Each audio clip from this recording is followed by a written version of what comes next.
Will hardly requires introduction to my audience. He is, of course, the syndicated columnist, the Pulitzer Prize winner, who has a brand new book out. It's called American Happiness and Discontents, The Unruly Torrent, 2008 through the year 2020. It's a collection of columns that have been authored by my guest. It's a real privilege to have you here. Thank you so much. I'm glad to be with you. So take me into the space. I don't know if you're seated there now, but you describe very early in the book that there's a townhouse 3 stories tall, built in 1810 in what today is the Georgetown section of Washington, D.C., and it's there that you work. So if I were at your knee or at your elbow, what would I see? Well, across from me is a picture of Jackie Robinson stealing home base. The walls are covered with baseball stuff, which will not surprise anyone who knows anything about me. I bought this townhouse from a woman who was 90-some at the time. She'd grown up in it, and her parents remembered Abe Lincoln's son walking down to the corner to get a pail of beer from the saloon. That's how they sold beer in those days. So I'm very much enmeshed in Washington, and frankly, I'm a Washingtonian by now. I've been here more than 50 years. And I'm part of the swamp, and frankly, I like the city. When you're writing, is there music playing? Are there people around? Are you smoking or drinking? How are you getting in the mood? I usually have the Major League Baseball channel on television muted, but I like to look up and see baseball. What time of day are you writing? Generally in the morning. By mid-morning, I've done the requisite reading of the aggregators, Real Clear Politics, Real Clear Policy, Real Clear World Events, etc., and the major newspapers, and it's on with writing. I actually love to write. A great many writers find it a painful duty, but you know, the great sports writer Red Smith once said, "Nothing to writing, you just open a vein and bleed." I don't feel that way at all. I just think it's fun putting sentences together. I once asked the great David McCullough a question that he thought improper. I asked him, how long does it take him to write? And he said, the writing's not the difficult part. The thinking is the difficult part. Does George Will spend more time thinking about writing one of the columns that is in the new book or writing it? Right, writing it. I don't know what I'm going to write until I write it, in the sense that, you know, the process of writing is a process of thinking something through.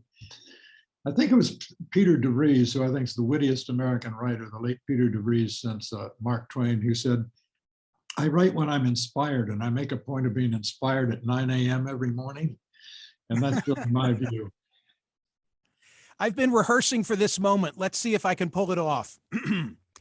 In Miami, he had walked carefully by the harsher realities, speaking some 20 feet from an airport drinking fountain labeled colored, and saying that the condition it represented was more amenable to solution by the hearts of men than by laws, and complimenting Florida as, quote, typical today of what is best in America, a verdict which might seem to some contingent on finding out what happened to the Negro snatched from the Wildwood jail on Sunday. That is a 75-word sentence that you did not author. Who did, and why am I bringing it up? You're bringing it up because Murray Kempton wrote it. And when I first got to Trinity College in Hartford in the fall of 1958, I matriculated about 4 months after my 17th birthday. I did what a boy from the Midwest would do. I went down to New York to see the big city, and I plunked a nickel down in the cavernous, lovely waiting room of Grand Central Station and bought the New York Post and read Murray Kempton Columnist, and said, you know, that is such fun to read. It must be that fun to write. And I think I'm a columnist today because I spent that nickel. Was that a well-crafted sentence? It's brilliant. Now it makes demands on people. Now, let me say something about that. Most Americans don't read newspapers, and a majority of the minority who read newspapers don't read the columnists. Reading a column is utterly optional. The president hasn't issued a mandate on that yet, unfortunately, that everyone has to read columns. But that is kind of liberating, because what it means is your audience is self-selected. They find you because they want to. And that means they're interested in the subject. And that means they have a well-stocked mental pantry of information about politics. So you can assume that you're talking to an intellectually upscale audience. You don't need, indeed, you don't dare to write down to them. And you can actually use words that are a little bit off the beaten path. I wrote a column about Mike Pence not long ago, in which I referred to him as the oleaginous vice president. And I think I crashed the Webster's Dictionary website, as people say, what the devil is that? Well, I wasn't showing off. If you look it up, it's exactly the right word for Mike Pence. I remembered, as I read the book, I remembered about half the columns because I think, like much of the audience that's listening or will watch us, we're fans of your work, even if we're not always agreeing with George Will. And I know that you don't require agreement to patronize your work. This I had not seen, and it's so timely. When 13 service personnel died by virtue of that blast at the Kabul airport on our way out of Afghanistan recently, I said to my radio producer, I would really like to talk to someone who has the unenviable task of knocking on doors. So I'm early in the book. You dedicate the book for Sarah Walton, to whom I am indebted for her many years of indispensable assistance and to whom the nation is indebted. Parenthetically, see page 492. And I'm so glad that you wrote this because it's about exactly that process that unfortunately knocked on her door. Yeah, it's a column about a book, as I recall, that dealt with the contact groups that go out in dress uniform from the various services when a member of the service is killed in action. Sarah's husband was Lieutenant Colonel Jim Walton, class of 1989, West Point, who was killed in action. She had forgotten, Sarah had, that the requirement that you're supposed to tell the military when you're not going to be at home and you have a spouse in a combat zone. He was killed by an IED, improvised explosive device, in Afghanistan. Very few lieutenant colonels get killed in combat. They found her and showed up on her doorstep. So she's paid a price, and she's one of those Gold Star widows, like Gold Star parents, who have, I'm sure, very difficult thoughts as they see the squandered valor in Afghanistan. The casualty officer who knocks on her door, Lieutenant Colonel Beck, is quoted as saying, "The knock on the survivor's door is not a period at the end of their lives. It's a semicolon." I don't know if I'm catching you cold with that quote, but what did that mean? It meant you go on. It meant that actually earlier in the column, he said that one of these fellows who has to deliver this awful news said they sit in the car because they want to extend the pre-death period of the life. It's a colon in that you're never the same, but it's not a punctuation that ends anything. It's just opens a new chapter of your life. Am I right that in the span of a half century, you've generated about 6,000 columns? That is right. How many clinkers? None. They're all deathless and brilliant. I'll tell you, the book contains one that may have stirred more outrage than any other. It's the one where it's my Jeremiah against the plague of denim infecting the United States. I finally got so sick of seeing you in an airport concourse, and a father, maybe 40, and his 12-year-old son are walking down the concourse, and they're dressed exactly alike. Tennis shoes, blue jeans, t-shirt. And if the mother's there, she's wearing blue jeans. And it just seemed to me that there used to be a time when we dressed age appropriately, and we dressed in ways that indicated that childhood ended and the childish adult would not be with us. Now today, the infantilization of the American adult is part of a problem, because I'm a firm believer in the axiom, the truism really, that politics is downstream from culture. And when I was putting this book together, I was surprised how much I had written about culture. Two sections are particularly of interest to me, and they follow one another. The first is on parenting. Something weird happened in this country in the last 20 years or so when the noun parent became a verb. Parenting is like calculus. It's complicated, and if you do it really well, you get what's called parental perfectionism. You can take an awesome child, make him even more awesome, wrap him in bubble wrap so he has no sense of failure ever, which is sort of too bad because learning to cope with failure is called growing up. It used to be at any rate. And then you deliver these bubble wrapped children to campuses where, lo and behold, they say, we don't want freedom of speech, we want freedom from speech that might disturb our serenity. And they want a safe space while the bias response teams from the university administration sweep the campus to make sure there's no discordant speech going on that might upset these brittle little people. So the parenting gives rise to what goes on campuses, and what happens on campus doesn't stay on campus.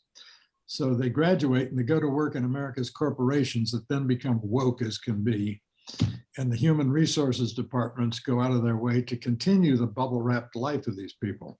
Sorry for the diatribe, but I'm annoyed. It's okay. I want to stay with the parenting theme, because for me, this was the most impactful column in George Will's new collection of columns called American Happiness and Discontents. I'm going to read a paragraph. The day after John was born, a doctor told John's parents that the first question for them was whether they intended to take John home from the hospital. Nonplussed, they said they thought that was what parents do with newborns. Not doing so was, however, still considered an acceptable choice for parents who might prefer to institutionalize or put up for adoption children thought to have the necessarily bleak futures, whether warehoused or just allowed to languish from the lack of stimulation and attention. People with Down syndrome, not given early and continuing interventions, were generally thought to be incapable of living well, and hence usually did not live as long as they could have. You referred to John's parents. Who are John's parents? Me and his mother. We were, as I said, nonplussed when they said this. It was considered, just as recently as 1972, it was considered an acceptable choice to institutionalize an infant or put up for adoption. We were told that lots of bad information, that John would never be toilet trained, that the life expectancy, which is true at that point, was 20 years. John will be 50 next year. John whips around Washington on the metro and on public transportation. He works during the baseball season in the Washington Nationals clubhouse, which means he gets up in the morning and goes to a major league ballpark, which means he has a better job than I've got. He's a delight. There's another column related to this, which is it's about Iceland solving the Down syndrome problem. And I said, how did my son John, people like him, become a problem? It seemed to me what Iceland is, Iceland's very pleased with itself because through prenatal testing, you can tell if you're going to have a Down's child. And doctors are part of, frankly, a persuading people not to have Down syndrome children. 90% of pregnancies that are in which Down syndrome is detected are terminated, which I think is a shame because the world would be a lot nicer place if there were more people like John in it.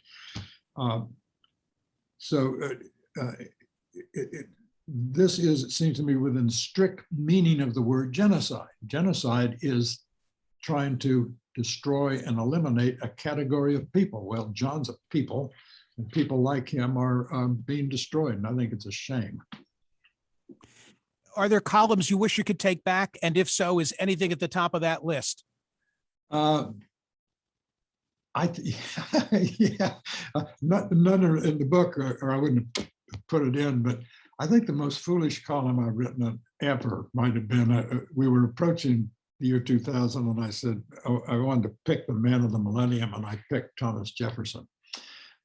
My father, who was a professor of philosophy and who disapproved of the fact that I sank to journalism, says perfect nonsense. He says Newton was the man of the century. And the more I've learned about Thomas Jefferson, the less enthusiastic I am about him.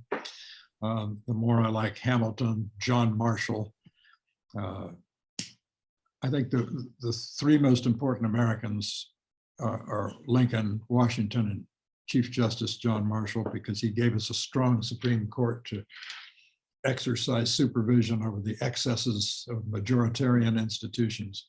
So yeah, my celebration of Jefferson was a clunker. We have a minute left together. Why do you believe that in a climate of social media, books are more relevant than they've ever been? Well, because they're so obviously superior to social media in every way. I don't tweet. Someone tweets twice a week episodes from my column. I have a Facebook page, I'm told, I've never seen it. Books last. Books can you put on a shelf and be brought down and consulted. You can underline a book. You can't underline a tweet, and most things tweeted don't deserve underlining anyway. So I think that the books, for all the chatter about the new media, books are still the primary carriers of ideas, and ideas have consequences. Indeed, ideas are the only things that have large and lasting consequences. I thoroughly enjoyed the book. The book is called American Happiness and Discontents. Mine is all marked up with stickums and with underlying, and it's nice to have George Will on the program. Thank you so much for being here. It was great fun. Let's do it again. Thanks. We will. Thank you for that.